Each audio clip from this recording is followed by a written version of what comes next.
Welcome to our channel. ఈరోజు మనము బియ్యం పిండితోటి సొరకాయ తురుముని యాడ్ చేసి ఎంతో టేస్టీగా కరకరలాడేలా ఈ సొరకాయ గారెలను ఈవినింగ్ స్నాక్గా ప్రిపేర్ చేసుకోవటం కోసం ముందుగా దీనిలో పచ్చిమిర్చి కారమే వేస్తున్నామండి. ఇక్కడ పచ్చిమిర్చితో పాటు అల్లం ఫ్లేవర్ కనుక యాడ్ అయితే ఈ గారెలు అనేవి టేస్ట్ బాగుంటాయి. ఇక్కడ పచ్చిమిర్చి ఎక్కువగా, అల్లం కొంచెం తక్కువగా వేసుకొని ఈ రెండింటిని మిక్సీ పట్టి పక్కన పెట్టేసుకుందాము. ఇక్కడ లేతగా ఉండేటువంటి సొరకాయకి పైన చెక్కు తీసేసి ఈ విధంగా దీన్ని తురిమేసుకొని 1 కప్పు వరకు సొరకాయ తురుమును తీసుకుంటున్నాము.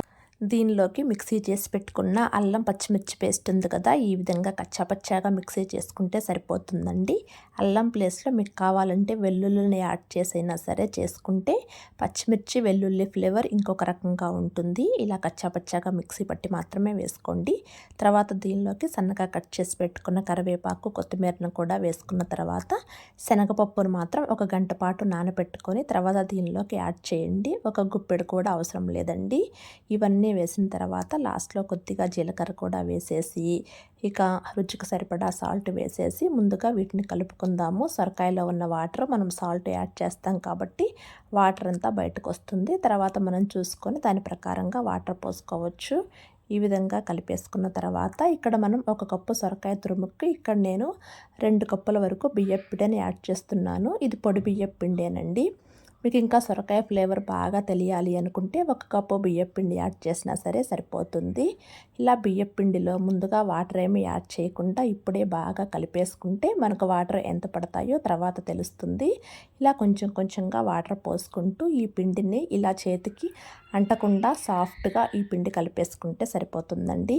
ఇక డీప్ ఫ్రైకి సరిపడా ఆయిల్ పెట్టేసుకొని ఆయిల్ హీట్ అయ్యేలోగా కొద్దిగా పెద్ద సైజు ఉండేటువంటి ప్లాస్టిక్ కవర్ను తీసుకొని ఇక్కడ ఇంకొన్ని ఎక్కువ ముద్దలు కావాలన్నా సరే పెట్టుకోవచ్చు. ఇక్కడ నేను 2 ముద్దలని మీడియం సైజ్ ముద్దలుగా పెట్టేసుకొని అడుగు సమానం ఉండే ఒక గిన్నెను తీసుకొని ఈ విధంగా ప్రెస్ చేస్తున్నాను. ఇలా చేయటం వల్ల మనకు చేతితో చేయాలి అనుకునేటప్పుడు ఏలు గుర్తులు పడకుండా ఉంటాయి. అంతా సమానంగా ప్రెస్ అవుతుందండి. పూరి ప్రెస్తోనైనా సరే మనం వీటిని చేసుకోవచ్చు. ఇక ఆయిల్ హీట్ అయిన తర్వాత ఇక్కడ మనము ఆయిల్ తక్కువే వేసుకొని ఒక్కొక్కటిగా ఫ్రై చేసుకున్నా సరిపోతుంది. మనం ఇక్కడ కొద్ది మొత్తంలోనే చేస్తున్నాం కాబట్టి ఎక్కువ ఆయిల్ని హీట్ చేసుకోవాల్సిన పని ఏమి లేదండి. ఇలా 2 వైపులా ఒకే కలర్ వచ్చిన దాకా ఫ్రై చేసుకున్న తర్వాత ఇంకొకటి యాడ్ చేసుకొని ఫ్రై చేసుకోండి. టేస్ట్ అయితే సూపర్గా ఉంటాయండి. ఈ చెక్కలు చేసేటప్పుడు మరీ మందంగా కాకుండా మరీ పలచగా కాకుండా నేను మీడియం సైజుగా ఒత్తుకొని ఈ విధంగా ప్రెస్ చేసి ఉన్న పిండంతా ఈ విధంగా చేసేసి ఈవినింగ్ స్నాక్గా పిల్లలకు పెట్టేసేయండి. ఎంతో టేస్టీగా ఉండేటువంటి సొరకాయతోటి గారెలు.